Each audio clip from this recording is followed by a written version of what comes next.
Hi అండి, అందరు ఎలా ఉన్నారు? Welcome to you Mahira's kitchen. నేను మీ మాహిరా.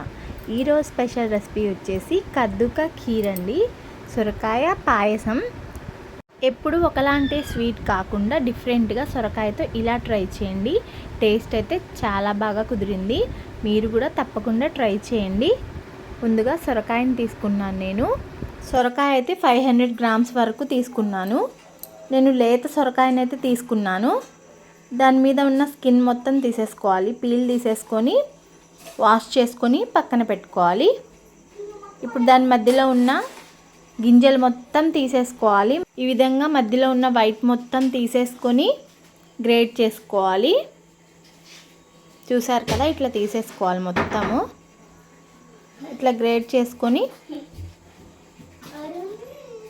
చూసారు కదా, ఇట్లా గ్రేట్ చేసుకొని పక్కన పెట్టుకోవాలి. స్టవ్ మీద మందపాటి గిన్నె పెట్టుకొని అందులోకి కొంచెం నెయ్యిని వేసుకొని అందులోకి కాజు వేసుకొని ఫ్రై చేసుకోవాలి. కాజు బాగా ఫ్రై అవ్వాల్సిన అవసరం లేదు. కొంచెం కలర్ చేంజ్ అవ్వగానే తీసేసుకొని అందులోకి ఇంకొంచెం నెయ్యిని యాడ్ చేసుకొని ముందుగా గ్రేట్ చేసుకున్న సొరకాయ తురుముని వేసుకొని ఫ్రై చేసుకోవాలి. ఒక 50% కుక్ అయ్యే వరకు ఫ్రై చేసుకుంటూనే ఉండాలి. మనం ఎంత ఫ్రై చేసుకుంటే అంత టేస్ట్ బాగుంటుంది. మనం నెయ్యిని కూడా యాడ్ చేసుకుంటే ఇంకొంచెం బాగుంటుంది అన్నమాట టేస్ట్ అయితే. చూసారు కదా, చాలా వరకు ఫ్రై అయిపోయింది. నేను వేరే స్టవ్ మీద పాలను వేడి చేసుకొని ఇందులోకి యాడ్ చేసుకుంటున్నాను. 1 లీటర్ తీసుకున్నాను నేను పాలనైతే. పాలను యాడ్ చేసుకొని బాగా కలుపుకోవాలి. చూసారు కదా, ఇందులోకి నేను సగ్గుబియ్యం ముందుగా నానబెట్టుకున్నాను. సగ్గుబియ్యం కూడా 1 కప్పు తీసుకున్నాను.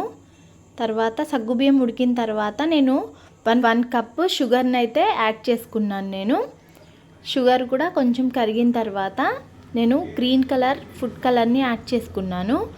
మీకు ఇష్టమైతే వేసుకోవచ్చు, లేకపోతే స్కిప్ చేసినా పర్వాలేదు.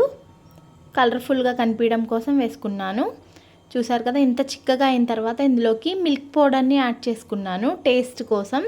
మనం కండెన్స్డ్ మిల్క్ వేసుకున్నా వేసుకోకపోయినా కొంచెం మిల్క్ పౌడర్ వేసుకుంటే టేస్ట్ అయితే చాలా బాగుంటుంది. మీరు కూడా తప్పకుండా ట్రై చేయండి. చూసి ఎలా వచ్చిందో నాకు కామెంట్ చేయండి. అలాగే మరిన్ని వీడియోస్ కోసం నా ఛానల్ని సబ్స్క్రైబ్ చేయండి. నన్ను సపోర్ట్ చేస్తున్న ప్రతి ఒక్కరికి చాలా చాలా థ్యాంక్స్ అండి. Thank you for watching.